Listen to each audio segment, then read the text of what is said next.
ከአዲስ ቀን ወደ ስፖርት መረጃዎቻችን እናልፋለን። በቀዳሚነት የምናነሳው የኢትዮጵያ ከ17 ዓመት በታች ብሔራዊ ቡድን ይሆናል። የሴካፋ ዞን የአፍሪካ ዋንጫ ማጣሪያ ጨዋታዎች አዲስ አበባና ድሬዳዋ ላይ ሲከናወኑ መቆየታቸው ይታወቃል። ከምድብ ጨዋታዎች በኋላ ያሉት መርሃ ግብሮች አዲስ አበባ ላይ እየተደረጉ ይገኛሉ። ትናንትና የግማሽ ፍጻሜ ጨዋታ በኢትዮጵያ ከ17ና በዩጋንዳ ከ17 ዓመት በታች ብሔራዊ ቡድኖች መካከል ተደርጎ የኢትዮጵያ ብሔራዊ ቡድን እስካሁን በመጣበት ሂደት የመጀመሪያ ሽንፈት ገጥሞታል። ትናንትና 3-0 በሆነ ውጤት በመሸነፍ እንግዲህ በቀጣይ የአፍሪካ ዋንጫ ተሳትፎን ለማግኘት የመጨረሻ ጨዋታ የሚጠብቅ ይሆናል። በደረጃ ለማጠናቀቅ ከኬንያ ጋር ጨዋታውን ያደርጋል። ትናንትና በነበረው መርሃ ግብር የዩጋንዳ ብሔራዊ ቡድን የተሻለ አቅሙን ያሳየበት ነበር ማለት ይቻላል። ከምድብ ጀምሮ በመጣበት ሂደት የኢትዮጵያ ብሔራዊ ቡድን ለቡድኖች ፈታኝ ሆኖ ግቦችን ያስቆጠረ ስኬታማ ጉዞን አድርጎ ነበረ ግማሽ ፍጻሜውን መድረስ የቻሉት። ትናንትና ግን የነበረው የጨዋታ እንቅስቃሴ ያንን አይገልጽም ነበረ። ዩጋንዳ የተሻለ እንቅስቃሴን ያደረገችበት ነው። የኢትዮጵያ ብሔራዊ ቡድን በመጀመሪያው አጋማሽ እንደውም በተወሰነ መልኩ የተሻለ እንቅስቃሴን ያደረገበት የኳስ የበላይነት የነበረበት ነበር። ሆኖም የግብ ዕድሎችን ለመፍጠር ያደረገው እንቅስቃሴ እጅግ ደካማ ነበር። በሁለተኛው አጋማሽ ደግሞ የተጫዋቾች ስህተት ግቦች እንዲቆጠሩ ምክንያት ሆነው ዩጋንዳ 3-0 በሆነ ውጤት አሸንፋለች። በጨዋታው ግብ ጠባቂው ተመስገን ከበደ ከማዛን የተሻገረውን ኳስ የተላከውን ኳስ ነበር ቀጥታ እንግዲህ ከመረቡ በማሳረፍ 1-0 በሆነ ውጤት መምራት የጀመረችው ዩጋንዳ ጨዋታው ቀጥሎ 54ኛው ደቂቃ ላይ ደግሞ ማኪሳ ሌላኛውን ኳስ ከመረብ በማሳረፍ ይህም በተከላካይ ስህተት የተገኘ ኳስ ነው። ዩጋንዳ 2-0 በሆነ ውጤት መምራት ችላለች። ከዛ በኋላ ኪሳ ኪዮ 78ኛው ደቂቃ ላይ እጅግ አስደናቂ ኳስ ነበረ በግራ እግሩ ከርቀት በመምጣት እንግዲህ ማስቆጠር የቻለውና በጨዋታ እንቅስቃሴ ሁለተኛው አጋማሽ ላይ ዩጋንዳ የተሻለ እንቅስቃሴ በማድረግ 3-0 በማሸነፍ የአፍሪካ ዋንጫ ተሳትፎን አግኝታለች። ከዛ ውጭ ደግሞ የፍጻሜ ተፋላሚ መሆኗንም እንዲሁ ያረጋገጠችበት ዕለት ነበረ። እንደሚታወቀው ዩጋንዳ ዓመታትን አስቆጥራለች በወጣቶች ላይ መስራት ከጀመረች።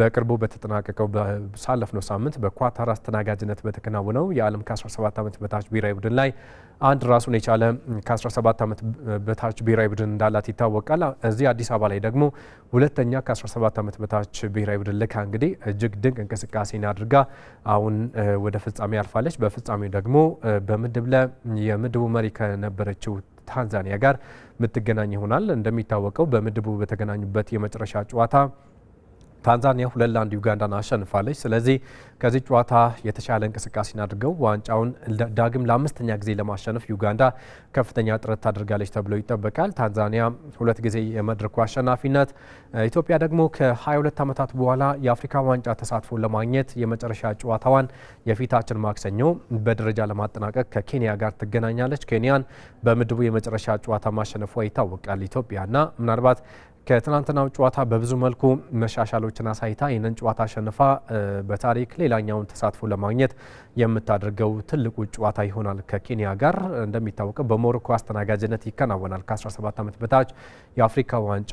ስለዚህ ሁለቱ ሀገራት ታንዛኒያና ዩጋንዳ የፍጻሜ ተፋላሚ መሆናቸውን ተከትለው ከወዲሁ አረጋግጧል ይህንን ተሳትፏቸውን። ከዛ ውጭ የሴካፋ ዋንጫውን ደግሞ ለማንሳት በፍጻሜው ይገናኛሉ። የኢትዮጵያ ብሔራዊ ቡድን ግን ከኬንያ ሶስተኛ ደረጃን ይዞ ለማጠናቀቅ ከዛ ውጭ ግን የአፍሪካ ዋንጫ ተሳትፎን ለማግኘት ትልቁ ፍልሚያ ያደርጋል የፊታችን ማክሰኞ።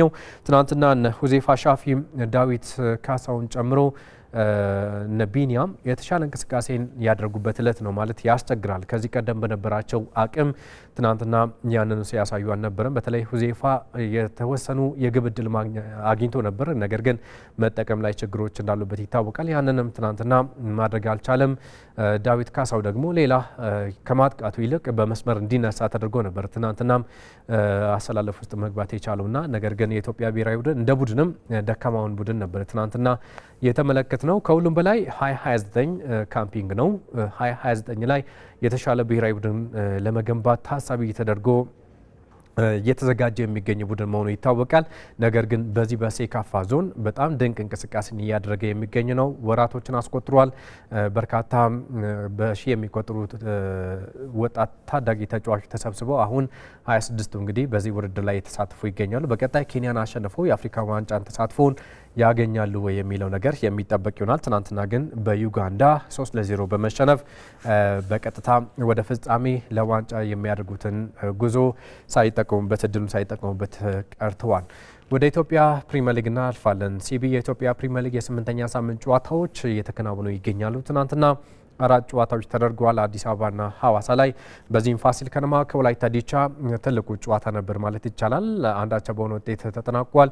ፋሲል ከነማ የሊግ መሪነቱን ከሲዳማ ቡና የሚረከብበትን እድል ነው ትናንትና ሳይጠቀምበት የቀረው። በሊጉ ያልተሸነፈ ብቸኛ ክለብ መሆኑ ይታወቃል። ፋሲል ከነማ ትናንትና አስቀድሞ ዳግማ ወቅ ባስቆጠራት ኳስ ቀዳሚ ቢሆንም ሰለሞን ለወላይታ ዲቻ ግብ አስቆጥሮ አቻ በሆነ ውጤት ጨዋታው ተጠናቋል። በዚህም ነጥቡን 16 በማድረስ ከሲዳማ ቡና በኩል ነጥብ ሁለተኛ ደረጃነቱን ያጠናከረበት መሪነቱን ደግሞ ሳይረከብ የቀረበ ሆኗል። ፋሲል ከነማ ወላይታ ዲቻ በ6 ነጥብ 17ኛ ደረጃ ላይ ይገኛል። እንደሚታወቀው መሳይ ተፈሪን ከሾመ በኋላ የመጀመሪያ ከቀናት በፊት ጨዋታውን ማሸነፉ ይታወቃል። የመጀመሪያ ጨዋታውን ያደረገው አሰልጣኙ ትናንትና ደግሞ ባቻ ውጤት አጠናቋል። ስለዚህ ወላይታ ዲቻም ወደ አሸናፊነቱ ለመመለስና ከወራጅ ቀጠናው ለመራቅ የሚያደርገው ጉዞ በቀጣይ የሚጠበቅ ነው የሚሆነው። ባህር ዳር ከተማ ኢትዮጵያ መድን ሌላኛው ጨዋታ ነበረ። ባህር ዳር 1-0 በሆነ ውጤት አሸንፏል። መሳይ ያገኘው 82ኛው ደቂቃ ላይ በፍጹም ቅጣት ምት የባህር ዳር ከተማን የአሸናፊነት ግብን አስገኝቷል። እንግዲህ መድን በተከታታይ ጨዋታ ነው ሽንፈት የገጠመው። ከዛ ውጪ አንድ ቀሪ ተስተካካይ ጨዋታ እንደሚቀረው ይታወቃል። ከሸገር ከተማ ጋር ባህር ዳር ከተማ ሶስተኛ ድል ሆኖ ተመዝግቦለታል። 3 ጨዋታዎችን ባቻ ውጤት ማጠናቀቁም ይታወቃል። በሁለቱ ደግሞ ሽንፈት ገጥሞታል። ባህር ዳር ከተማ አሁን በ12 ነጥብ 7ኛ ደረጃ ላይ ይገኛል። ኢትዮጵያ መድን በ8 ነጥብ 14ኛ ደረጃ ላይ የሚገኝ ክለብ ነው። ወልዋሎ ከመቀለ ሰባ እንደርታ ሁለቱ የትግራይ ክልል ክለቦች የተገናኙበት ጨዋታ ነበረ። ወልዋሎ የመጀመሪያ የውድድር ዓመቱን 3 ነጥብ አስመዝግበዋል። በዚህ ጨዋታ ላይ ጌትነት ተስፋዬ 15ኛው ደቂቃ ላይ ብቸኛ የማሸነፊያ ግብን ለወልዋሎ ያስገኘ ተጫዋች ነው። ከዛ ውጪ ኢትዮ ኤሌክትሪክ ከአዳማ ከተማ 0-0 የተጠናቀቀ ጨዋታ ነው። ኤሌክትሪክ ቅዱስ ጊዮርጊስን፣ አዳማ ደግሞ ባህር ዳር ከተማን አሸንፎ ነበረ በ7ኛው ሳምንት ለትናንትናው ጨዋታ ሲደርሱ። ነገር ግን ግብ ሳይቆጠርበት ጨዋታው አቻ ተጠናቋል። 15 ነጥቦችን ይዞ ኤሌክትሪክ 3ኛ ደረጃ ላይ ይገኛል። አዳማ ደግሞ በ13 ነጥብ 5ኛ ደረጃ ላይ ተቀምጧል። ዛሬ ጨዋታዎቹ ቀጥለው ይከናወናሉ። እዚህ አዲስ አበባ ላይ 2 ጨዋታዎች ይደረጋሉ። ሐዋሳ ላይ ደግሞ ምሽት 12 ሰዓት ላይ ኢትዮጵያ ቡና ከሀዲያ ሆሳዕና የሚያደርጉት ጨዋታ ይጠበቃል። ኢትዮጵያ ቡና ሸገር ከተማን 2-1 በሆነ ውጤት አሸንፎ ለዚህ ጨዋታ ይቀርባል። ሀዲያ ሆሳዕና ደግሞ ያቻ ውጤት ማስመዝገቡ ይታወቃል። በ7 ነጥብ 15ኛ ደረጃ ላይ ይገኛል ኢትዮጵያ ቡና። ሀዲያ ሆሳዕና በተመሳሳይ ነጥብ 16ኛ ደረጃ ላይ የተቀመጠ ቡድን ነው። ምድረገነት ሽረ ከሐዋሳ ከተማ ዛሬ ቀን 7 ሰዓት አዲስ አበባ ላይ ጨዋታቸውን ያደርጋሉ። ድሬዳዋን 2-0 ማሸነፉ ይታወቃል። ምድረገነት ሐዋሳ ደግሞ በፋሲል 1-0 ተረቶ ነው ለዚህ ጨዋታ የሚቀርበው። 10ኛ ደረጃ ላይ ይገኛል ምድረገነት። ሐዋሳ 4ኛ ደረጃ ላይ ይገኛል። ደረጃውን ለማሻሻል የሚያከናውን ጨዋታ ነው። ሲዳማ ቡና ከኢትዮጵያ ንግድ ባንክ የሚጠበቅ የሳምንቱ ሌላኛው ጨዋታ ነው።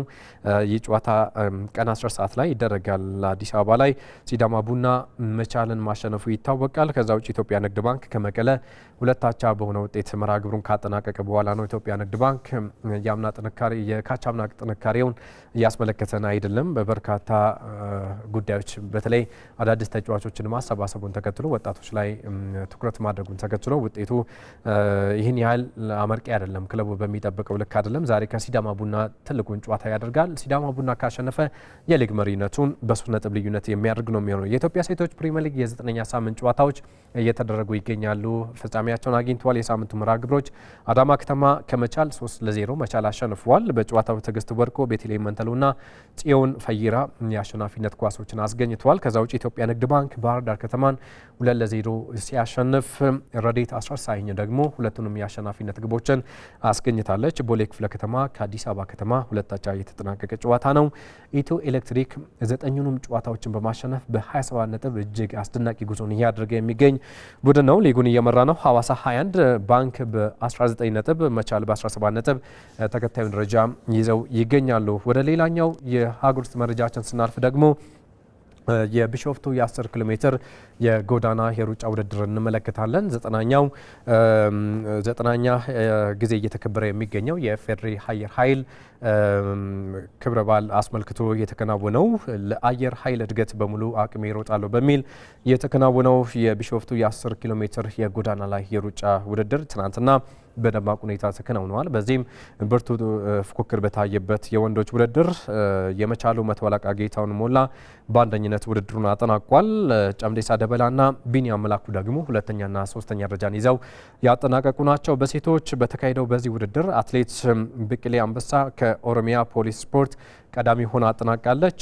ሀዊ ፈይሳ ከመቻል እንዲሁም ግርማዊት ገብረ እግዚአብሔር እዚሁ ከመቻል ሁለተኛና ሶስተኛ ደረጃን ይዘው አጠናቋል። በዚህ ውድድር አንደኛ ደረጃን ይዘው ላጠናቀቁ አትሌቶች 500 ሺህ የገንዘብ ሽልማት ተበርክቷልና በአትሌቲክሱ እጅግ ከፍተኛ የገንዘብ ሽልማት ነበረ። በቢሾፍቱ 10 ኪሎ ሜትር የሩጫ ውድድር የተመለከትነው ሁለተኛ ለወጡ 250 ሺህ፣ ሶስተኛ ደግሞ 100 ሺህ የገንዘብ ሽልማት ተበርክቶላቸዋል። አራተኛና አምስተኛ ደረጃን ይዘው ላጠናቀቁ አትሌቶችም እንዲሁ የገንዘብ ሽልማት እንደተበረከተላቸው መረጃዎች አመላክቷል። ኢቢሲም በቀጥታ ይህንን ውድድር ማስተላለፉ ይታወቃል በመዝናኛ ቻናሉ። ወደ ውጭ መረጃዎቻችን ደግሞ እናልፋለን። የእንግሊዝ ፕሪሚየር ሊግ የሳምንቱ ተጠባቂ ጨዋታ የምዕራብ ለንደን ደርቢ ቸልሲና አርሰናል ያደረጉት ጨዋታ ባቻ ውጤት ፍጻሜውን አግኝተዋል። ቸልሲ በርካታ ደቂቃዎችን በጎዶሎ ተጫዋች ነበር መጫወት የቻለው። ምክንያቱም ሞይሰስ ካይሴዶ 38ኛው ደቂቃ ላይ በቀይ ካርድ ከሜዳ መውጣቱ ለአርሰናል ነገሮች እንዲመቻቹ አድርጎ ነበር። ነገር ግን ቸልሲ በጎዶሎ ተጫዋችም ቢሆን ቻሎባ ባስቆጠራት 48ኛው ደቂቃ ላይ በሁለተኛው አጋማሽ ቀዳሚ ሆኗል። ነገር ግን 59ኛው ደቂቃ ላይ ሚኬል ሜሪኖ ቡካዮ ሳካ ያመቻቸውን ኳስ በማስቆጠር አንዳቻ በሆነ ውጤት ጨዋታው ፍጻሜውን አግኝቷል። በአርሰናል በኩል በሁለተኛው አጋማሽ ይህንን እድል በመጠቀም ከፍተኛ የበላይነት ለመውሰድ ጥረቶችን አድርጓል። እንደዛም ሆኖ ቼልሲ በጎዶሎ ተጫዋችም ቢሆን ግቦችን ለማስቆጠር ከፍተኛ ጥረቶችን ያደርግ ነበር በነ ፔድሮ ኔቶ። ከዛ ውጭ ደግሞ ጋርናቸውም ተቀይሮ ገብቶ ነበር በሁለተኛው አጋማሽ። ዴላፕም ፔድሮን በመወከል ዣኦ ፔድሮን ወደ ሜዳ ገብቶ ነበር። እንደዛም ሆኖ ግቦችን ለማስቆጠር ያደረጉት እንቅስቃሴ በሁለቱም ክለቦች በኩል ስኬታማ ሳይሆን ቀርቶ አንድ አቻ በሆነ ውጤት ነው ጨዋታው መጠናቀቅ የቻለው። በአመቱ ሶስተኛ የአቻ ውጤትን አስመዝግበዋል አርሰናል። ከዛ ውጪ ኢንዞ ማሬስካ የተሻለ እንቅስቃሴን ያደረገበት ነበር። ምናልባት በሙሉ የተጫዋቾች ሜዳ ውስጥ እንቅስቃሴውን ቢያጠናቅቅ ወይም ደግሞ 90 ደቂቃው ሙሉ ተጫዋች ይዘው ቢሆን ኖሮ ቼልሲ በአሸናፊነት የሚያጠናቅቅ ጨዋታ ይሆናል ማለት ይቻላል። ምክንያቱም በእንቅስቃሴ ደረጃ የተሻለ መሆኑን ተከትሎ ነው ያንን ማንሳት የሚቻለው። ከዛ ውጪ በርካታ የቢጫ ካርዶች በመጀመሪያው አጋማሽ ተመዘው ነበር። በአርሰናል በኩል በርካታ ተጫዋቾች ካላፊዮሪ እንዲሁም ተቀይሮ እንዲወጣ ሆነዋል በሁለተኛው አጋማሽ። ነገር ግን ኬሊም ተቀይሮ ከገባ በኋላ ያንኑ ቢጫ ካርድ ተመልክቷል። እነ ኖኒ ማዱኬ የቀድሞ ክለቡን የገጠመበት፣ ከዛ ውጪ ኦዲጋርድና ዮካሪሽ ደግሞ ከጉዳት መልስ ወደ ሜዳ የተመለሱበት ነበር። እንደዛም ሆኖ በመጨረሻ ደቂቃ አርሰናል አሸንፎ የሚወጣበት አጋጣሚዎችን ሳይጠቀምበት ቀርቷል። አርሰናል በ30 ነጥብ ሊጉን እየመራ ይገኛል። በ5 ነጥብ ከሲቲ ከፍ ብሎ ቼልሲ ደግሞ በ24 ነጥብ በ6 ነጥብ ዘቅ ብሎ ሶስተኛ ደረጃ ላይ ተቀምጧል። በጨዋታው አሸንፈን መውጣት ይገባል ነበር ሚኬል አርቴታ ሀሳቡን ሰጥተዋል። በተለይ ሳሊባና ገብርኤል ማጋሌሽ ያልነበሩበት ጨዋታ ነው። ሳሊባ ጨዋታው ሲደርስ ነበር ጉዳት የገጠመው። ስለዚህ አዳዲስ ተጫዋቾች ኢንካፒና ሌላኛው ሞሽኬራ በመሀል ስፍራ የተጣመሩበት ነበርና በዚህ ረገድ ውጤት ይዞ መውጣታቸው ትልቅ ነው ማለት ይቻላል። ኢንዞ ማሬስካ ደግሞ በተለይ በቀይ ካርዱ ደስተኛ እንዳልሆኑ ነው ሀሳባቸው መስጠት የቻሉት። ቻሎባ ላይም ጥፋት ተሰርቷል፣ ስለዚህ ቀይ ካርድ ይገባ ነበር የሚል ሀሳብ ሰጥተዋል። ሊቨርፑል ዌስትሃምን 2-0 አሸንፏል። ከተከታታይ 3 ጨዋታዎች በኋላ ነው አሰልጣኝ ስሎት የመጀመሪያ ድላቸውን ያስመዘገቡት። አሌክሳንደር ኢዛክም የመጀመሪያ የፕሪሚየር ሊግ ግቡን አስቆጥሯል። በሱ ምትክ ኒውካስል ዩናይትድን የተቀላቀለው ወልቲማዲ 5 ግቦችን ማስቆጠሩ ይታወቃል።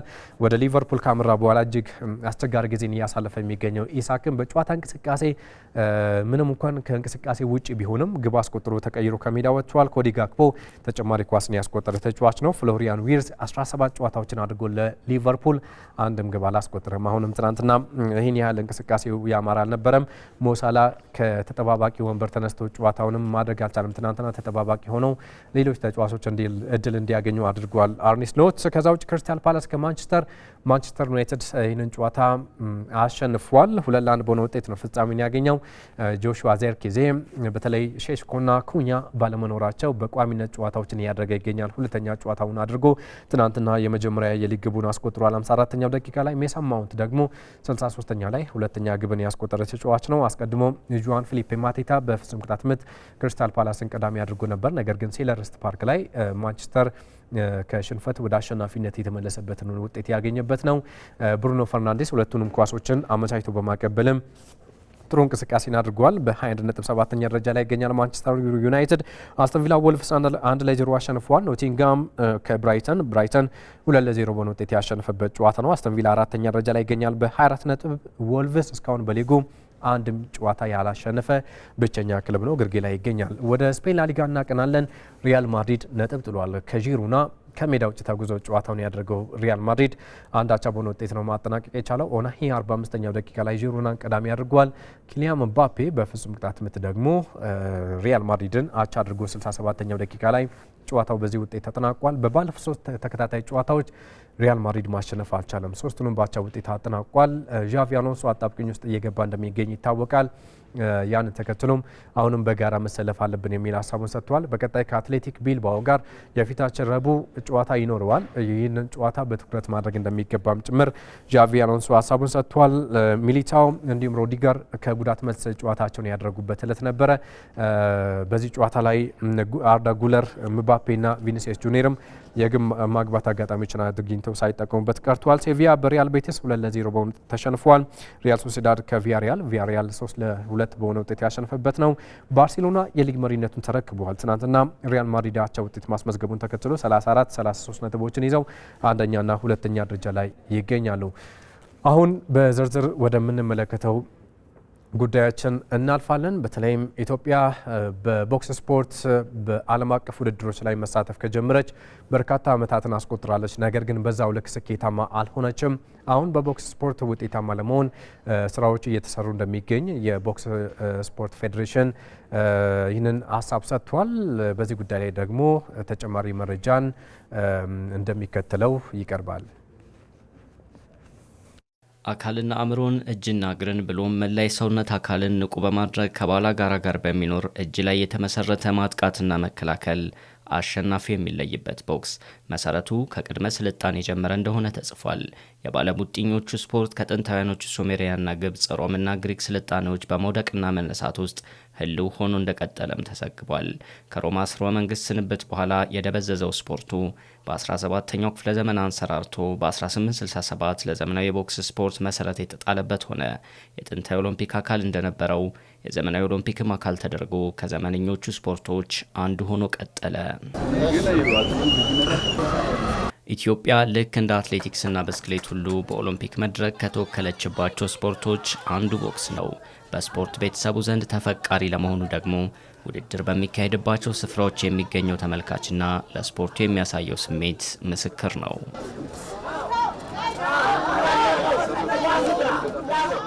ቦክስን ከስፖርቶች መርጠው የድልና ስኬታችን መዳረሻ ይሁነን ያሉትም ጥቂት አይደሉም። ሆኖም ይህ የዘመናት አህጉራዊና ዓለም አቀፋዊ ተሳትፎና ውጤት ያለው ስፖርት በኢትዮጵያ መድረክ የሚገባው ቦታ ላይ ደርሷል ወይ የሚል ጥያቄ መነሳቱ አልቀረም። ለዚህም ማሳያዎች ይቀርባሉ።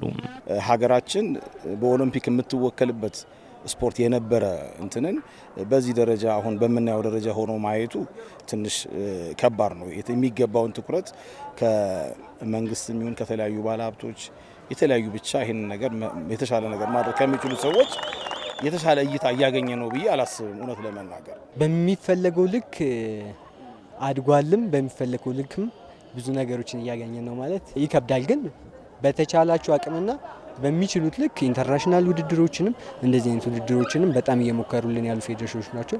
በዚህ አጋጣሚ ማመስገን እንፈልጋለን ፌዴሬሽኑ።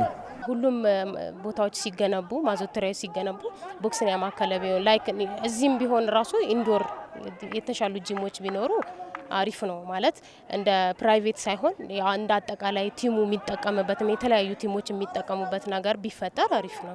የኢትዮጵያ ቦክስ ፌዴሬሽን የማድረግ አቅሜ ውስን፣ በዚህም ምክንያት አስቻይ ሁኔታዎች የተገደቡ ቢሆኑብኝም ውድድሮችን በወጥነት ከማካሄድ ባለፈ ስፖርቱ ላይ የሚሰሩ አካላትን መደገፌን አላቋረጥኩም እያለ ነው።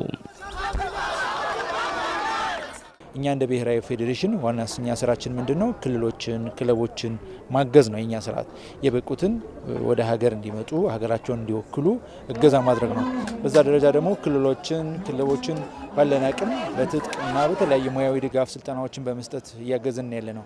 ኢትዮጵያ ቦክስ ፌዴሬሽን ፕሬዚዳንት የሆኑት አቶ ኢያሱ ወሰን የአፍሪካ ቦክሲንግ ኮንፌዴሬሽን ፕሬዚዳንትም ናቸው።